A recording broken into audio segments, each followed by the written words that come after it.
brought to you by Physics Wala.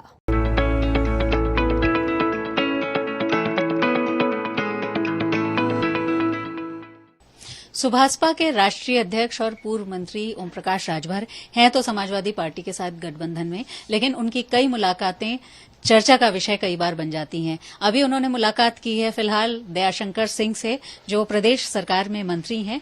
तो पहले तो जानते हैं कि ये मुलाकात किस वजह से थी। आपने योगी सरकार के मंत्री से मुलाकात की है, व्यक्तिगत थी या किसी काम को लेकर के? काम को लेकर के। देखिए, जैसे वो परिवहन मंत्री हैं, तो एक काम तो परिवहन से संबंधित था, तो इस संबंध में जौनपुर और बनारस के लिए रोडवेज बस चलाने का सवाल था। हमारे एक साथी हैं मिथिलेश सिंह, उनका मामला था। दूसरा, हमारे साथ पार्टी के अशोक यादव, पार्टी के हमारे प्रदेश के नेता हैं, तो उनकी पत्नी शिक्षक है। तो 2-2.5 साल के आसपास उन्होंने सर्विस किया, फिर बीच में बीएसए ने किन्हीं कारणों से उनको सस्पेंड कर दिया। तो उसको लेके वो कोर्ट गए, तो कोर्ट ने आदेश किया कि उनको ज्वाइन करा दिया जाए। तो हमने ये सोचा कि ये बलिया से जीते हैं और बलिया के ही मंत्री माने जाएंगे, तो बलिया का मामला है तो बीएसए से क्यों ना इन्हीं से कहवा दिया जाए। तो उनसे उस मामले को लेके हम गए थे। और तीसरा मामला था, जो हम लोग बलिया जाने के लिए जो पूर्वांचल एक्सप्रेस वे बनी है, तो कासिमाबाद में कट नहीं बना है उतरने के लिए। तो हमने कहा कि भैया आपको भी जाना है, हमको भी जाना है, तो दोनों लोग एक ही जिले के हैं, तो क्यों ना कट बनवा देते। चलिए, इन कामों को लेकर के आप मिले हैं, बलिया के हैं तो बलिया के मंत्री माने जाएंगे, योगी सरकार में मंत्री हैं, लेकिन ज्वाइनिंग कमेटी में भी उनकी बड़ी भूमिका रही है। इस बात को लेकर भी चर्चा होती रही है। तो इस बार भी क्या कुछ सुगबुगाहट तो हो रही है कि बीजेपी के आप करीब जाने की बार बार कोशिश कर रहे हैं, ऐसे सिग्नल दे रहे हैं, कहा जा रहा है बीजेपी? नहीं, ऐसी कोई बात नहीं है। देखिए, 2022 के चुनाव के पहले ये ज्वाइनिंग कमेटी के जो अध्यक्ष थे, जो भी थे, चुनाव के बाद उस कमेटी के माध्यम से एक भी सिंगल व्यक्ति की ज्वाइनिंग तो नहीं हुई कि हुई है? अभी तक नहीं हुई। अभी उस कमेटी की चर्चा भी नहीं हुई चुनाव के बाद। तो हमको ठीक है, वो अपना उनकी पार्टी है, उनका मामला है, लेकिन हमारा जो मामला है, हम जो गठबंधन समाजवादी पार्टी गठबंधन है, हम गठबंधन के साथ ही समाजवादी पार्टी गठबंधन के साथ है। चाहे जयंत जी हों, चाहे हम हों, चाहे केशव देव मौर्य हों, चाहे कृष्णा पटेल हों, चाहे प्रेमचंद प्रजापति हों, हम जितने लोग हैं सब लोग गठबंधन के साथ हैं। उनसे तो आपने मुलाकात की, लेकिन एक और मुलाकात जो आप करना चाहते थे, जो बात आई थी आजम खान से, वो भी चर्चा में है। तो क्या मुलाकात तो हो नहीं पाई आपकी? क्या वजह है? क्या समय आजम खान जी ने नहीं दिया? वो बात नहीं, ऐसे जिनको उनके वकील को बताया था, तो वो संजोग से गए नहीं। तब तक ईद आ गई, 2-3 दिन उसमें फंसे थे। आज वो गए हैं, यानी अब मुलाकात के गए हैं, तो आज उनके यहाँ हमारा प्रस्ताव जाएगा। जैसा वो कहते हैं, प्रशासन जैसा बताता है, उस हिसाब से शाम को बताएंगे। जिस तरह से ये बातें हो रही हैं, उसकी एक वजह यह भी है कि गठबंधन में कहीं ना कहीं कुछ टूट सी होती दिख रही है, चाहे वो आजम खान की नाराजगी की या शिवपाल यादव जिस तरह से रिएक्ट कर रहे हैं। अब ये बात सामने आई है कि वो अपनी पार्टी को मजबूत करेंगे, समाजवादी पार्टी के खिलाफ भी बोलेंगे। तो लगता नहीं गठबंधन में कहीं कुछ कंफ्यूजन है? आप उसी गठबंधन का हिस्सा हैं। देखिए, सबसे बड़ी बात तो पहले आप ये जानकारी रखिए कि चाहे शिवपाल जी हों, चाहे आजम जी हों, ये समाजवादी पार्टी के एमएलए लोग हैं, एमपी लोग हैं। तो वो समाजवादी पार्टी का विषय, हमारा विषय नहीं है। हम गठबंधन के लोग जो साथी हैं, चाहे जयंत जी हों, चाहे कृष्णा पटेल जी हों, चाहे संजय चौहान जी हों, केशव देव मौर्य जी हों, चाहे हम हों, जितने हम लोग हैं, हम लोग समाजवादी पार्टी से गठबंधन है। समाजवादी पार्टी में क्या हो रहा है, वो गठबंधन के अंग तो है नहीं। समाजवादी पार्टी के सिंबल पे चुनाव लड़े हैं शिवपाल जी, समाजवादी पार्टी के सिंबल पे आजम जी चुनाव लड़े हैं, तो वो गठबंधन नहीं माना जाएगा, वो समाजवादी पार्टी मानी जाएगी।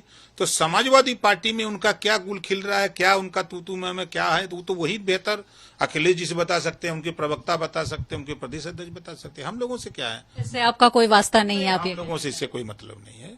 वो अब किसी के घर में झगड़ा हो तो हम जाके वहां झूठा पंचायत करें, तो ये अच्छा काम नहीं है। लेकिन इससे कंफ्यूजन तो होता है ना बाहर? वो होता रहता है। राजनीति में कुछ नेताओं की आदत है कि गुनगुनाते रहते हैं और फिर टाइम आता तो एक हो जाते हैं। आप बताइए कि चाचा कहियो कितने दिन गुनगुनाए, अंत में रिजल्ट क्या आया? अंत में जो लोग अगर उनके साथ खड़े होकर बोलते तो क्या होता, वही ना वो गुनाहगार साबित हो जाते। अंत में वो तो चाचा भतीजा हो जाते। हो गए, हो जाते क्या? क्या यूं ही वो गुनगुना रहे हैं क्या? नहीं, मतलब 22 के पहले जो गुनगुनाहट थी, अंत में वो एक हो गई ना।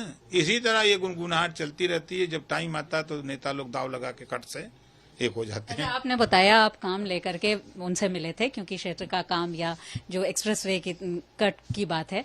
एक बात और चर्चा में है वो ये कि जिस तरह से मुख्तार अंसारी पर केसेस हैं, आप उनको भी कुछ राहत दिलाने के लिए सरकार से मुलाकात कर रहे हैं। इस बात में कितनी सच्चाई है? नहीं, देखिए, इस बात को लेके चूंकि मामला न्यायालय में है तो न्यायालय में सरकार क्या कर सकती है? न्यायालय में सरकार कुछ नहीं कर सकती है। सरकार इतना कर सकती है कि उनके जितने झूठ हैं जो है, अब कोई मकान अवैध है तो कहे मुख्तार अंसारी कहे ये जमीन है तो कहे मुख्तार अंसारी। झूठ है, खाली नाम, चूंकि मुसलमान होने के नाते नाम जोड़ दिया जाता है।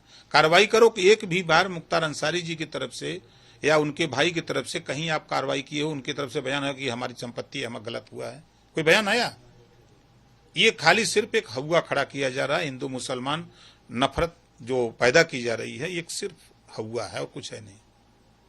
जिस तरह से हिंदू मुसलमान की आपने बात की, अभी सरकार अपनी एक उपलब्धि मान रही है कि जिस तरह से लाउड स्पीकर का फॉर्मूला योगी जी का चला है, सड़क पर नमाज भी नहीं हुई, इसको तो उपलब्धि मानते हैं सरकार की आप कि नहीं मानते हैं? 5 साल पिछली सरकार थी, इस बार भी 5 साल नहीं नमाज हुई थी? 5 साल भी तो नमाजें हुई थी कि नहीं? सड़क पर नमाज नहीं हुई है कहा जा रहा है साफ तौर पर, तो लाउड स्पीकर भी उतरवा दिया। हम आपकी बात से सहमत हैं। इस बार इन्होंने सड़क पे नमाज नहीं करने दी, तो फिर सावन में कांवड़ यात्रा क्या सड़क पर करने देंगे? अगर मस्जिद हो या मंदिर हो या गुरुद्वारा हो, संख्या अगर बढ़ गई तो 20 मिनट आधा घंटा के लिए ही वहां नमाज पढ़, ईश्वर की आराधना करते हैं लोग। तो सड़क तो कोई खोद को ले नहीं जा रहे हैं। 5 साल तो नहीं ना खून के सड़कियां लेके चले गए, या 70 साल से सड़क लेके खोद के चले गए। सड़क तो यथावत है भाई, 15-20 मिनट बैठ के आराधना पूजा अपना कर लिए, चले गए लोग, फिर खाली हो गया। तो अगर ये बात का ढिढोरा पीट रहे हैं कि हमने सड़क पे नहीं करने दिया, तो कल भी उंगली उठेगी आपके ऊपर न, जब सड़क पे कांवड़ यात्रा निकलेगी, कि नहीं उठेगी? सवाल इतना।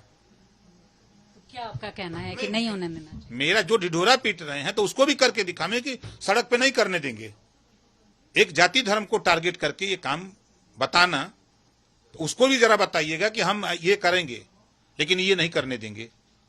ये सड़क पे कर सकते हैं लेकिन इनको सड़क पे नहीं करने देंगे, ये बताना होगा ना सरकार को। चलिए, तो आखिरी सवाल, गठबंधन में सब कुछ ठीक है, प्रदेश सरकार पर तो आप हमलावर है? ऑल इज वेल, हमारे गठबंधन में कोई दिक्कत नहीं, सब ठीक है। ये जुट्टा काली हल्ला है। शुक्रिया बातचीत के लिए। तो ये हैं Om Prakash Rajbhar, all is well कह रहे हैं, यानी गठबंधन में सब कुछ ठीक है। जो भी झगड़ा है, जो भी विवाद है, वो परिवार का है, जिससे कोई वास्ता नहीं है ओम प्रकाश राजभर जी का, ऐसा उनका कहना है। शिल्पी सेन, लखनऊ।